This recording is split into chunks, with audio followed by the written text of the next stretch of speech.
Madame la Présidente, Mesdames les juges, l'affaire que nous vous présentons aujourd'hui concerne M. Charles Blé Goudé, une des figures emblématiques liées à l'ancien président Laurent Gbagbo.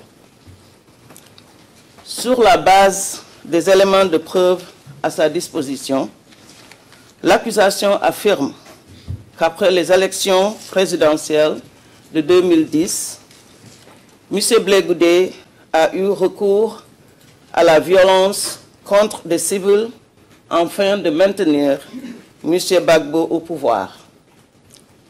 M. Blé Goudé fait ainsi partie des individus qui portent la responsabilité des violences et des crimes commis pendant les mois qui ont suivi les élections. À la fin novembre 2010, au travers d'élections pacifiques, le peuple ivoirien avait l'occasion de se rassembler et de choisir la personnalité qu'ils voulaient voir diriger leur pays. Mais le peuple ivoirien a été privé de cette avancée. En l'espace de seulement quelques jours, la Côte d'Ivoire est passée d'un pays où des citoyens ordinaires et respectueux de loi se présentaient massivement aux urnes pour élire leur président, à un théâtre de violence extrême qui a plongé une nouvelle fois le pays dans le chaos et a divisé les citoyens. La République de Côte d'Ivoire a sombré dans 4 mois de violence. De nombreux Ivoiriens ont subi de plein fouet cette tragédie. Soumis à des attaques, des centaines d'Ivoiriennes sont passées du statut d'électeur à celui de victime. J'aimerais rappeler à nouveau que cette affaire, il ne s'agit pas de déterminer qui a gagné ou perdu des élections. Il n'est pas ici question de politique. Si nous sommes présents ici aujourd'hui, c'est parce que des atrocités ont été commises en grande échelle contre la population ivoirienne après les élections.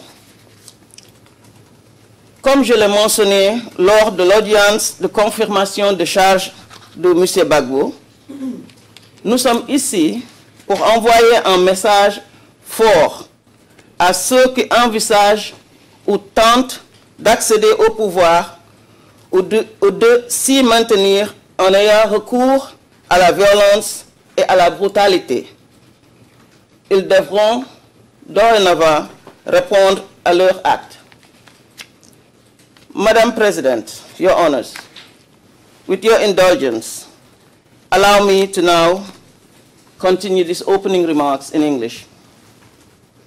Today, my office is present before you to demonstrate that Mr. Blé Goudé bears responsibility for some of the worst crimes committed in Côte d'Ivoire during the post-election crisis of 2010-2011. The prosecution respectfully submits that Mr. Blé Goudé, Mr. Gbagbo, and others of his inner circle had joint control and authority over the pro-Gbagbo forces, which comprised the defense and the security forces, the pro-Gbagbo youth, the militias and mercenaries that committed crimes falling under the subject matter jurisdiction of the court. The evidence will establish this fact.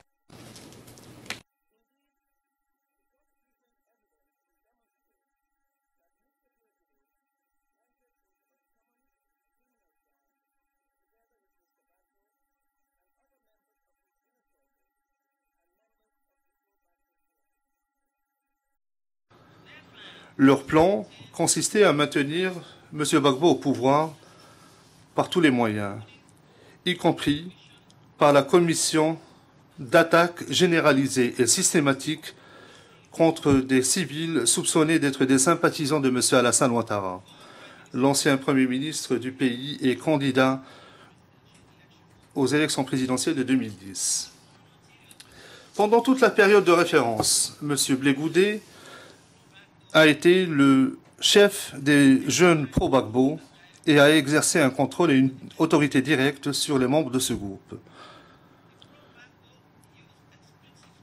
Les jeunes pro-Gbagbo le reconnaissaient explicitement en tant que leur général. M. Blé Goudé a joué un rôle essentiel qui consistait à faire en sorte que M. Gbagbo, ainsi que ceux qui exécutaient leur plan commun, assurent un contrôle sur les jeunes. Comme les éléments de preuve le démontreront, M. Blé Goudé a utilisé ses habiletés, ses compétences pour mobiliser les jeunes pro-Gbagbo afin de faire en sorte qu'ils restent attachés à la cause de M. Gbagbo à tout prix et les a préparés au combat en légitimant l'usage de la violence en tant que politique par d'autres moyens. Il a notamment utilisé des discours xénophobes et incité à la haine à l'encontre de civils perçus comme étant des sympathisants pro-Ouattara. Il a semé la peur en identifiant les sympathisants pro-Ouattara et en les qualifiant de menaces existentielles, de même qu'il a fait la promotion de l'idée selon laquelle le recours à la violence à leur encontre était une question de survie. M. Blé Goudé a également joué un rôle capital en ce qui concerne la coordination des jeunes pro-Gbagbo, qui étaient des piliers des forces pro-Gbagbo ayant la charge d'exécuter le plan commun. Nous allons démontrer que les forces pro-Gbagbo, y compris les forces relevant directement de Blé Goudé, sont responsables du décès, du viol, de blessures graves et d'actes de détention arbitraire à l'encontre de civils innombrables perçus comme étant des sympathisants de Ouattara. Pour ces actes pénaux brutaux, l'accusation reproche à M. Blé Goudé des crimes contre l'humanité et demandera à la Chambre de le renvoyer en procès pour ces crimes. Les élections de 2010 auraient pu être un moment historique dans l'histoire de la Côte d'Ivoire, car le peuple souverain aurait pu déterminer le destin de son pays et assurer son avenir par le biais d'élections libres et équitables. Or, en l'espace d'à peine 3 jours, le pays est passé d'un exercice démocratique, puisque plus de 80% des électeurs enregistrés ont exprimé leur suffrage, à une situation de division et de haine, situation où des milliers de civils sont devenus des victimes de violences massives. L'accusation assume son mandat en présentant ces charges à l'encontre des auteurs de ces crimes. Les victimes innombrables qui ont souffert des violences électorales de 2010, y compris celles qui ont perdu des êtres chers, ou encore les femmes innombrables et les fillettes qui ont été assujetties à des actes de viol et d'autres formes de violences sexuelles, ne seront pas et ne pourront pas être oubliées. La raison d'être de cette cour repose sur la reconnaissance que les victimes de crimes de masse qui choquent la conscience de l'humanité méritent toute notre attention et toute notre inquiétude. Leur souffrance ne sera pas oubliée. Toute l'humanité partagera cette souffrance. Et cette aspiration à la justice sera notre responsabilité collective et nous devons réaliser cet objectif. La CPI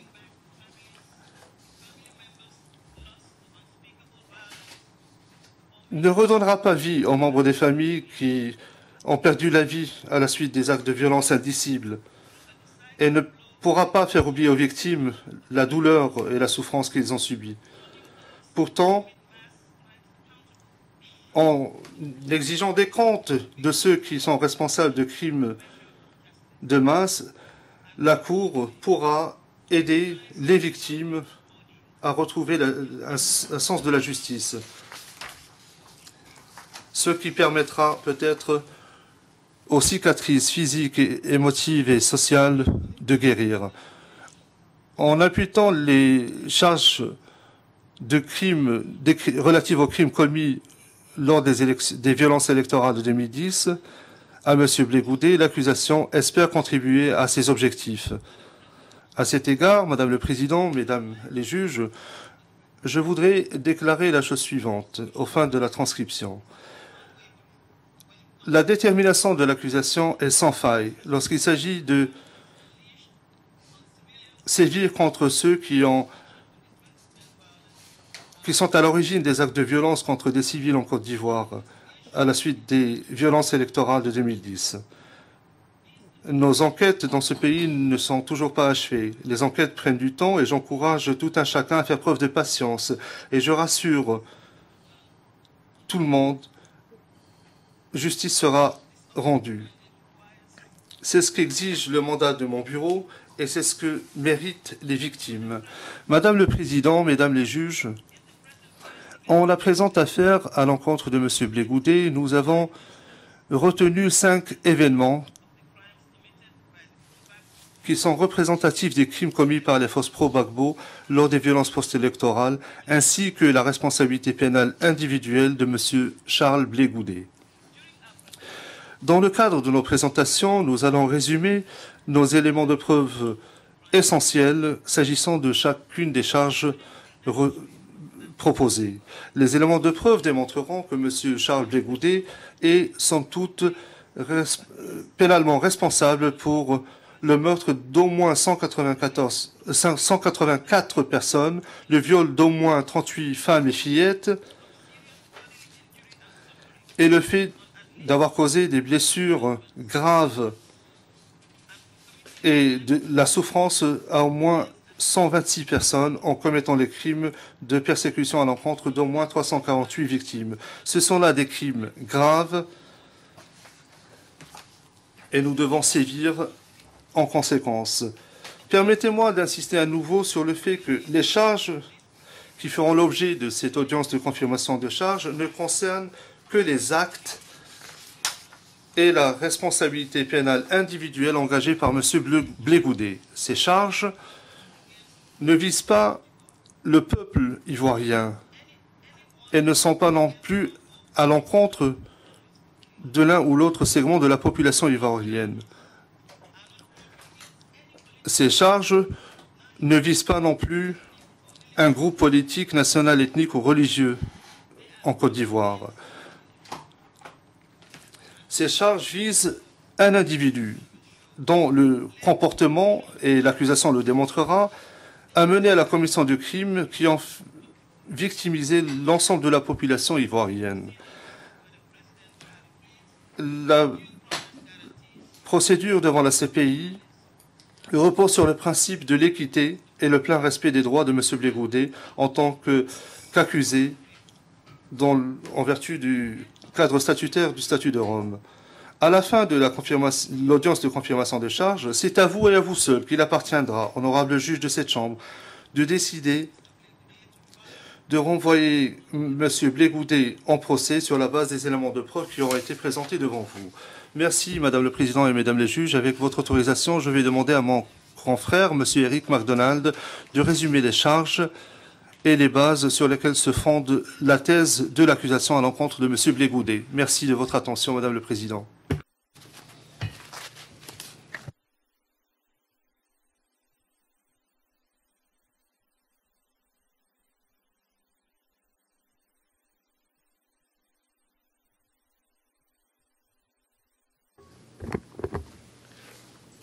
Madame la Présidente, Mesdames les juges, ce matin, en me levant, j'ai mis ma plus belle voix nasale. Alors, je m'excuse auprès de la Chambre et de tous présents.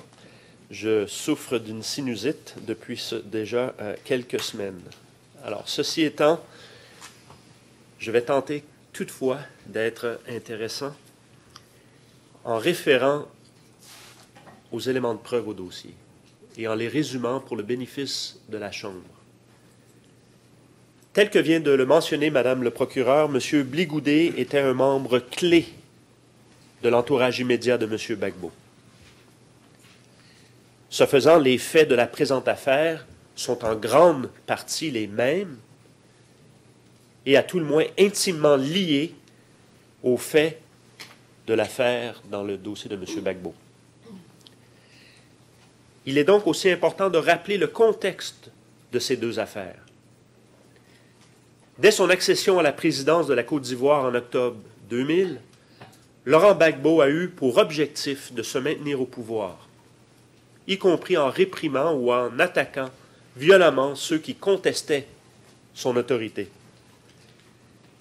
Face à la partition du pays en septembre 2002, et alors que la perspective d'une élection inclusive était devenue inévitable dans les années qui allaient suivre, M. Gbagbo et son entourage immédiat ont conjointement conçu et mis en œuvre un plan en vue de le maintenir à la présidence par tous les moyens, y compris en commettant les crimes poursuivis. Au plus tard, au moment du second tour des élections du 27 novembre 2010, ce plan a évolué pour inclure une politique consistant à mener une attaque généralisée ou systématique contre des civils considérés comme soutenant M. Ouattara. Cette politique constituait véritablement une politique d'État ou organisationnelle. M. Gbagbo et les membres de son entourage immédiat, M. Bligoudé en faisant partie intégrante, pouvaient mettre à contribution des personnes qui leur étaient fidèles, placées à des postes clés du gouvernement et au sein des FDS, en particulier dans les unités les mieux dotées et composées d'effectifs pro-Gbagbo. M. Gbagbo et son entourage immédiat ont également renforcé les FDS en recrutant systématiquement des jeunes pro-Gbagbo, des miliciens et des mercenaires, et en les plaçant au sein de la chaîne de commandement. Également, ils se sont assurés de coordonner les activités des jeunes pro-Gbagbo et des miliciens afin qu'ils agissent de concert avec les FDS. M. Bligoudé, Gbagbo et les autres membres de l'entourage immédiat se sont également assurés que les forces qui leur étaient fidèles étaient correctement entraînées, financées et armées. Après le second tour de l'élection présidentielle, M. Ouattara et M. Gbagbo se sont tous les deux déclarés présidents de la Côte d'Ivoire. Aussitôt, des milliers de partisans de M. Ouattara se sont rassemblés pour exiger la démission de M. Gbagbo. La communauté internationale, y compris l'Organisation des Nations Unies, l'Union africaine, la CEDEAO et l'Union européenne, a reconnu M. Ouattara comme le nouveau président élu et exhorté M. Gbagbo à renoncer au pouvoir. Madame la Présidente, Mesdames les juges, en parallèle à la médiation internationale, conduite principalement par l'Union africaine, M. Gbagbo a refusé de céder le pouvoir et a continué d'exercer de facto ses fonctions de président et de commandant en chef des forces armées. M. Gbagbo et son entourage immédiat ont mobilisé les forces qui leur étaient fidèles. Ils leur ont ordonné de mettre en œuvre la politique visant à le maintenir au pouvoir par la force. Concrètement, ils ont ordonné d'attaquer les civils perçus comme soutenant M. Ouattara. Pendant toute la période de violence post-électorale, M. Gbagbo, M. Bligoudé et son entourage, et l'entourage immédiat, de M. Gbagbo, ont coordonné la mise en œuvre de la politique. Ils ont fréquemment tenu des réunions qui ont inclus des commandants des FDS, des membres du cabinet et leurs alliés politiques. Informés des événements sur le terrain, ils ont avalisé les activités des forces acquises à M. Gbagbo. Bien plus, ils les ont planifiées et supervisées. M. Blé Goudet était au centre des décisions à l'origine des activités criminelles menées par les forces contre des civils. M. Blé Goudet a également joué un rôle essentiel dans la coordination des jeunes pro-Gbagbo. Ces jeunes ont constitué des éléments clés des forces pro-Gbagbo qui ont exécuté le plan commun. Par son charisme et ses qualités d'orateur, M. Blé Goudet a galvanisé des milliers de jeunes par ses seuls discours. Par ses discours haineux, il a légitimé l'usage de la violence alors qu'il mobilisait et préparait les jeunes pro-Gbagbo au combat.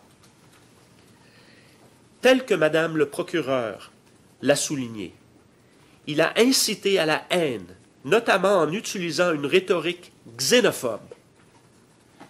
Il a propagé dans l'esprit des jeunes l'idée que tous les civils perçus comme pro-Ouattara étaient des étrangers et que ces étrangers avaient l'intention d'attaquer les vrais Ivoiriens, donc qu'ils représentaient une menace. Il a ainsi induit l'idée que l'utilisation de la violence contre ces derniers était une question de survie, alors que les victimes de ces crimes étaient des civils, vaquant à leur simple occupation de tous les jours, ou en exerçant tout simplement leurs droits civiques, en particulier le droit de manifester. Madame la Présidente, Mesdames les juges, les éléments de preuve de l'accusation, montreront que du 27 novembre 2010, soit le début du second tour de l'élection présidentielle, au 8 mai 2011, la mise en œuvre coordonnée de la politique a abouti à une attaque systématique, généralisée ou généralisée, lancée par les forces pro-Gbagbo contre des civils pris pour des partisans de M. Ouattara. Lors de cette attaque, les forces pro-Gbagbo ont fait un usage excessif et brutal de la force contre des civils non armés, notamment à l'arme lourde, dans des quartiers densément peuplés, pour disperser les manifestants acquis à la cause de M. Ouattara, ou encore pour terroriser la population civile soupçonnée de soutenir ce dernier. Les forces pro-Gbagbo ont pris pour cible des quartiers résidentiels d'Abidjan considérés comme des bastions de M. Ouattara. De plus, ces forces en sont prises à certains groupes ethniques, religieux ou nationaux en partant de l'hypothèse que les membres qui les composaient soutenaient la cause de M. Ouattara. En s'attachant à ces théories de loyauté des groupes, les forces pro-Gbagbo ont procédé à des contrôles d'identité, à des barrages routiers installés illicitement et ont attaqué des personnes dont le nom et d'autres traits distinctifs les rattachaient à ces groupes. Elles ont de surcroît attaqué des quartiers ou des institutions religieuses considérées comme généralement fréquentées par les partisans de M. Ouattara. Les crimes reprochés à M. Blé Goudet ont été commis par les forces pro-Gbagbo dans le contexte de cette attaque, et notamment dans celui des 5 événements sélectionnés que je vais résumer, mais que la Chambre connaît déjà, car 4 des 5 sont les mêmes que dans le dossier de M. Gbagbo. Le premier incident réfère au 16 décembre 2010, alors que des partisans de M. Ouattara, des civils, ont marché vers les locaux de la radio-diffusion-télévision ivoirienne, la RTI, à Abidjan pour introniser le nouveau directeur général de cette institution. Les forces pro-Gbagbo ont réprimé cette manifestation dans la violence, alors qu'il n'y avait pas eu de provocation. Durant les jours suivants, soit jusqu'au 19 décembre, les forces pro-Gbagbo ont lancé de violentes attaques contre des civils dans divers quartiers d'Abidjan. Lorsque cette vague d'attaques a pris fin, les forces pro-Gbagbo avaient tué 45 personnes au moins, en avaient blessé une cinquantaine au bas mot et avaient violé au moins 16 femmes et jeunes filles. Il s'agissait chaque fois de victimes civiles. Le deuxième incident, et qui est nouveau, relate ou vise des faits entre le 25 et 28 février 2011. Suite au mot d'ordre de M. Blé-Goudet, les forces pro-Gbagbo ont attaqué les quartiers perçus comme pro-Ouattara à Yopougon, dont ceux de Lem et d'Okouré. Ils ont battu, tué, brûlé des personnes vivantes dans les rues. Ils ont brûlé une mosquée et assassiné son gardien. Des jeunes pro-Gbagbo et des miliciens ont aussi érigé des barricades où des civils considérés comme pro-Ouattara ont été brutalement attaqués. Au moins 24 personnes ont été tuées ou brûlées vives et au moins 7 autres ont été blessées. Le troisième incident réfère à la marche du 3 mars 2011 à Abobo. Les forces pro-Gbagbo ont tué 7 femmes et blessé grièvement de nombreuses autres alors qu'ils ont ouvert le feu sans préavis sur une marche pacifique de plus de 3000 femmes. Des femmes qui marchaient pour demander la démission de M. Gbagbo et manifestaient contre les violations des droits de l'homme. Quatrièmement, le 17 mars, toujours les forces pro-Gbagbo, basées cette fois au camp commando d'Abobo, ont tiré au mortier sur une zone civile densément peuplée où se trouvait un marché local, une mosquée et des résidences. Au cours de cette seule journée de bombardement, au moins 40 civils ont été tués et au moins 60 civils ont été blessés au marché et dans ses environs. Enfin, là, vers le 12 avril 2011, lors du 5e événement, les forces pro-Gbagbo, notamment des jeunes pro-Gbagbo, des miliciens et des mercenaires, ont attaqué plusieurs quartiers de Yopougon perçus comme pro-Ouattara, où ils ont tué au moins 60 civils et violé 22 femmes, au moins. Au minimum, 2 civils ont également été blessés. Tel que Mme le huissier audiencier le mentionnait, d'entrée, M. Blé-Goudet est accusé alternativement au titre de l'article 25.3a, B, C et D des crimes contre l'humanité suivants: le meurtre d'au moins 184 personnes, le viol de 38 femmes et jeunes filles au moins, et le fait d'avoir infligé à 126 personnes au moins des atteintes graves à l'intégrité physique et de grandes souffrances, ou, à titre subsidiaire, d'avoir attenté à leur vie. En outre, M. Blé-Goudet doit répondre du crime contre l'humanité de persécution pour des motifs d'ordre politique, national, ethnique et religieux à l'encontre d'au moins 348 de ses victimes. Madame la Présidente, Mesdames les juges, voici pour l'essentiel les charges de l'accusation et les fondements de sa thèse. Aujourd'hui et demain, nous reviendrons sur certains des 2425 éléments de preuve sur lesquels l'accusation s'appuie pour établir que les crimes en cause ont bel et bien été commis et que la responsabilité pénale de M. Blé-Goudet est à ce titre engagée.